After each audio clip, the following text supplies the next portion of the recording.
Traoré just returned to Burkina Faso after a long meeting with Putin. He didn't just return from Moscow, he returned with something the West fears. But what did he bring back from Russia that made global powers so uneasy that they are all looking at what happens next? Let's find out.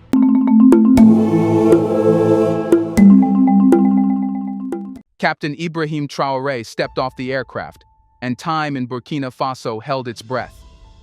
But this wasn't just about his safe return. This was about what came with him and who came to meet him. The Prime Minister was there, but so was someone else, the Russian ambassador, standing shoulder to shoulder with the Burkinabé High Command. That's not protocol, that's a message. And the message was clear. Russia is not a distant friend anymore. It is now physically present in the political theater of Burkina Faso. The red carpet wasn't ceremonial, it was symbolic. Stretching across the tarmac like a scarlet artery, it pulsed with a new kind of blood, a shift in the geopolitical heart of West Africa. The salutes were sharp. The music is perfectly timed. But behind all the pageantry was something far more telling. The expression on Traoré's face. Not relief, not joy, not triumph. Conviction. He didn't stop to wave. He didn't need to. The message was no longer for the cameras. It was for the institutions that for decades had choreographed how African presidents behave when returning from a trip to the global north, bowed, burdened with promises, smiling for cameras funded by donors. But this time, no Western ambassadors showed up. Only Russia. Only allies of a new axis. It wasn't lost on anyone that his return took place on May 11th, the very day after the Red Square tanks rolled in celebration of Soviet defiance. In a world still living in the echo of Western victories, Traoré's timing whispered something dangerous. Maybe it's time Africa starts celebrating different victories. And so, Ouagadougou didn't just welcome a president, it bore witness to a shift in the gravitational pull of African diplomacy. Until recently, this city was the silent courtyard of Western diplomats. They knew its streets, its ministers, its playbook. They watched over it like a parent watches a child. But now, that child has grown teeth, and it was shaking hands with Russia. There were no public statements that day, no press conference, no headlines declaring new alliances. But the silence was louder than speeches. Instead, it was the visuals that told the story. Russian flags, discreetly held by supporters behind the military cordon. Uniformed Burkinabé soldiers escorting Traoré, not to a palace dinner, but to a private intelligence briefing. And a new mural has already been painted near the airport, depicting the Burkinabé eagle flying beside the Russian bear. These weren't random acts of celebration. They were signatures. Coded, quiet, irreversible. Because let's not forget, Traoré's enemies are still out there. The ones who once called him a temporary figure, a young mutineer. Some of them wear suits in Paris. Others wear uniforms in underground cells across the Sahel. And every moment Traoré is back home, alive, unshaken, with stronger allies than before, is a dagger in their assumptions. That's why his arrival was watched, not just from balconies and rooftops, but from embassies, intelligence satellites, and war rooms across the world. It was a temperature check. And to their discomfort, the temperature in Ouagadougou didn't cool. It burned. The next 24 hours would be critical. What would Traoré say? What would he do? Would there be new policies? Would Russian troops be seen in the streets? But for now, nothing had to be said. Because one thing was already clear. He came back different. And the country he returned to was no longer the one he left behind. Now let's talk about what Traoré returned with from Russia. Here's a reminder to please like and share the video and subscribe to our channel to watch more videos on Black culture, history, civilization, and identity. Let's continue now. There's a reason Captain Traoré's visit to Russia was never framed as an official state visit. It wasn't routine, it wasn't formal, it was a ritual, the kind that shifts history in silence, not in speeches. And if you're still thinking he went to Moscow just to wave at tanks, you've already missed the plot. He didn't go to watch parades. He went to study victory. Russia's Victory Day isn't a pageant. It's an annual reminder that no matter how outnumbered or surrounded, survival belongs to the bold. And Traoré stood exactly where Western-backed African leaders never dared to. Not at the back of the crowd, but beside Vladimir Putin. Not blinking, not flinching. That's not optics. That's alignment. The Kremlin didn't treat Traoré like a visitor from a poor African state. He was treated like a co-strategist. That's why the handshake lingered. That's why the motorcade that escorted him through Red Square wasn't media covered. It was intelligence guarded. That's why, between the Victory March and the Kremlin dinner, something critical happened behind doors no camera could see. And while the world debated drone strikes and oil prices, Traoré was in meetings that no Western ambassador was even briefed on. He didn't just shake hands with Putin. He was briefed by Russian defense officials on the nature of hybrid warfare, economic sabotage, and how to fight enemies without uniforms. Because what Burkina Faso faces isn't just armed rebellion. It's a theater of invisible wars, mercenaries, proxies, misinformation campaigns, economic blockades. The kind of war Russia has fought for decades and survived. Sources close to the event say Traoré was shown real-time cyber defense systems, satellite monitoring capabilities, joint training simulations, even a private walkthrough of Russia's post-West combat doctrine, a strategic framework not shared with just anyone. Only those who are no longer playing for the West. And the conversation didn't stop at warfare. Reports suggest that key points of discussion included Russian assistance in building a domestic weapons manufacturing base in Burkina Faso, an energy swap plan where Russia would provide fuel and machinery in exchange for gold reserves and uranium access, a proposal to create a Sahelian security hub in Burkina Faso, jointly coordinated by Russia and the AES alliance, a move that would directly challenge AFRICOM's presence in Africa. If even half of that materializes, Burkina Faso won't just be safer.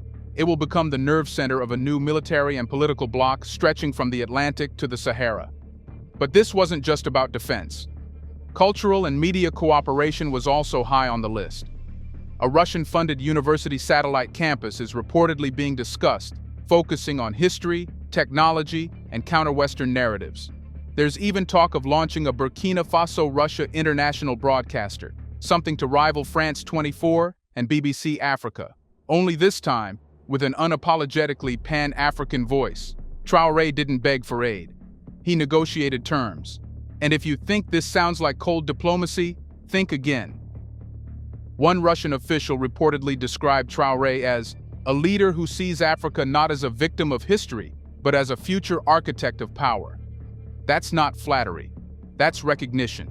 Because what Moscow saw, and what Paris fears, is that Traoré is no longer a rebel president. He's becoming an architect of alliances that do not orbit Western approval. It's no coincidence that just days after the visit, Burkinabé officials began quietly fast-tracking defense procurement processes, some say under new Russian advice. It's also no coincidence that AES countries have since been more vocal in demanding ECOWAS respect their sovereignty. Moscow was the ignition. Ouagadougou is now the flame. And here's the part no one is saying out loud. By embracing Russia, Traoré isn't just defending his country.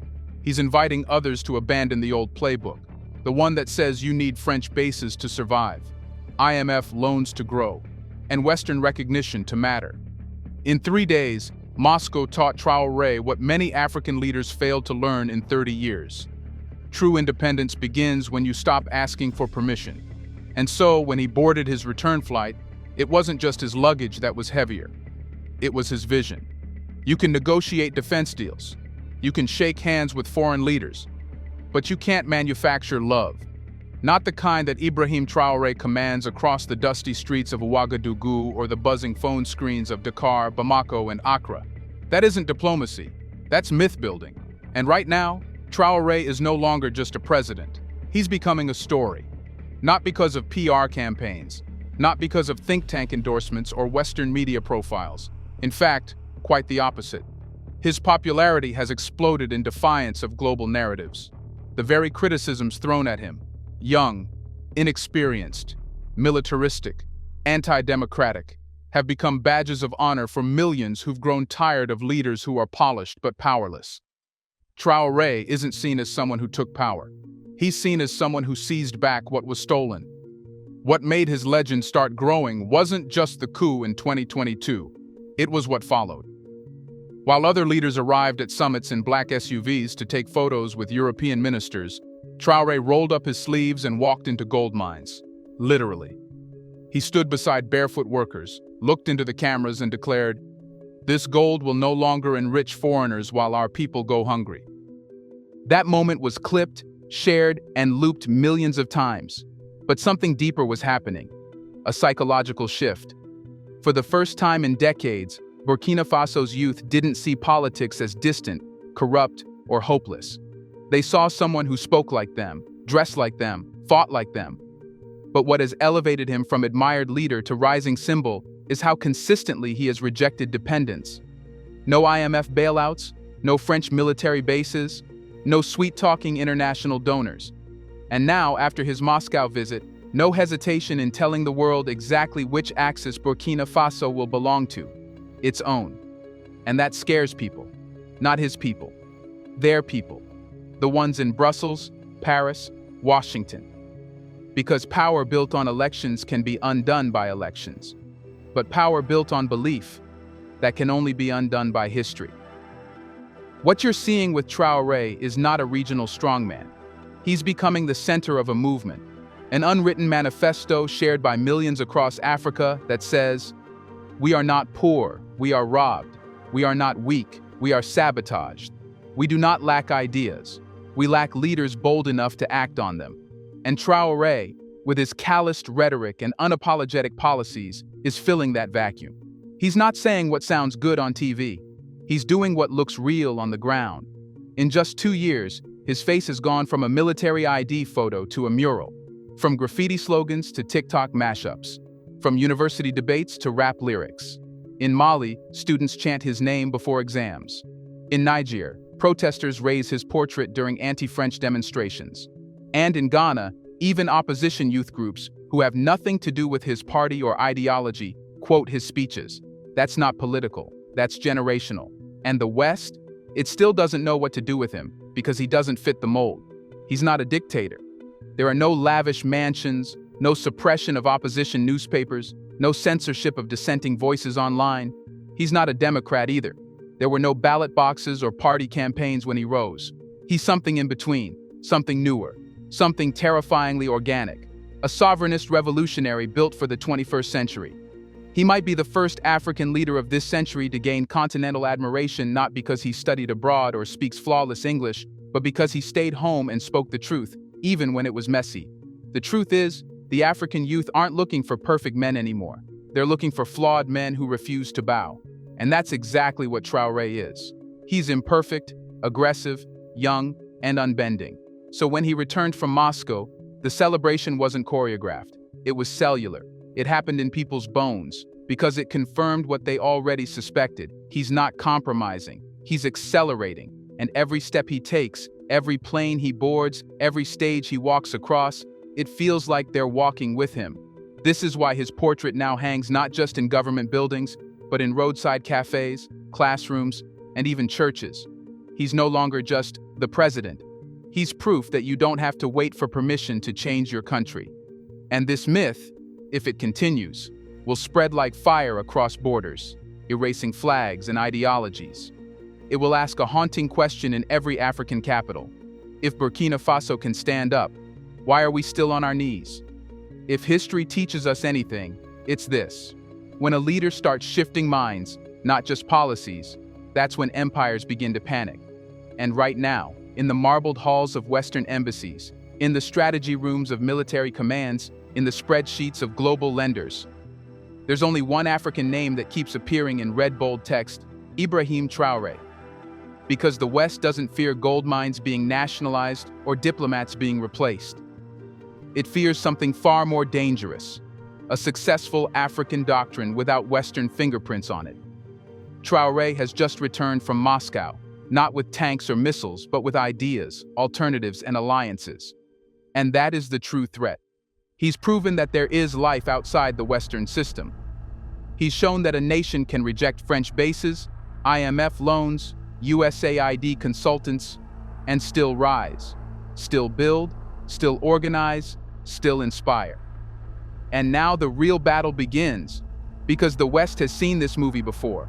Only this time, it's not Gaddafi in oil-rich Libya or Sankara in Cold War Burkina Faso. It's Traoré in 2025, in a digital world where messages move faster than bullets and myths become movements overnight. What happens next won't be loud, it will be quiet. Surgical, psychological. Expect financial warfare. Watch as the CFA franc is quietly weaponized to make imports harder, inflation worse, and hunger feel closer. Expect economic experts to flood African media with articles warning of Burkina Faso's instability and unsustainable foreign policy. Expect Western news agencies to begin calling Traoré erratic, authoritarian, and a destabilizing force in West Africa. The headlines will come, written not to inform, but to erode. And then, the second wave is internal disruption. When Traoré refuses to budge, there will be whispers of a coup, of military discontent, of rebels with new weapons mysteriously appearing along the borders. We've seen it all before, not because there's proof, but because chaos sells, and chaos is always cheaper than confrontation. But here's what they're forgetting. This is not the Burkina Faso of 1987. This is not a country where a leader stands alone. This is Burkina Faso, where the people now expect resistance, where the youth do not flinch at sanctions, they laugh, where betrayal will no longer go unpunished. Because Traoré has not built a regime, he awakened a frontline consciousness. And the threat is no longer contained within borders. Mali, Niger, Guinea, even whispers in Senegal and Ghana. The doctrine is spreading. The AES alliance isn't just a bloc, it's becoming a shield, and more dangerously, a mirror. A mirror that makes every African government ask, why are we still begging for loans when our land is rich? Why are we sending troops to die for France when we can't even secure our streets? Why are our elections funded by outsiders? That's the real battlefield, the battlefield of ideas. And Traoré's version of African sovereignty isn't defensive, it's offensive. He's not just saying, leave us alone. He's saying, you've had your turn. Now watch us reshape the board. And for once, it's working. But this also means the stakes are higher than ever. If Burkina Faso succeeds, not just survives, but thrives, it will rip the mask off every Western NGO, expose every hollow democracy training seminar, and unravel every economic deal signed under pressure. It will prove that what Africa needs was never aid. It was freedom from foreign design. And so, don't be surprised when soft power becomes hard pressure. When suddenly, Burkina Faso's neighbors are courted again by Western leaders. When financial carrots are dangled. When coups are condemned with louder voices, not out of principle, but out of fear that sovereignty might become contagious. But there's one card the West no longer holds: credibility. After decades of empty promises, drone strikes, economic dependency, and cultural extraction, African youth no longer believe the suits and flags. They believe the boots in the sand. The leaders who stand beside their people, even if their hands are dirty, their speeches imperfect, and their methods blunt. Because what Traoré has understood, and what the world is beginning to see, is that sovereignty is messy, but it's magnetic, and it's spreading. Do you think this meeting will finally end any hope West has for its return in Africa? Let us know in the comment section, why does the West still have its eyes on Burkina Faso? Do you want to watch more videos like this one? If so, subscribe to our channel and press the bell icon next to it. We have decided to bring videos on something nobody talks about: the Black culture, civilization, history, and evidence about how glorious Blacks have been. Thanks for watching, and until the next video, stay tuned.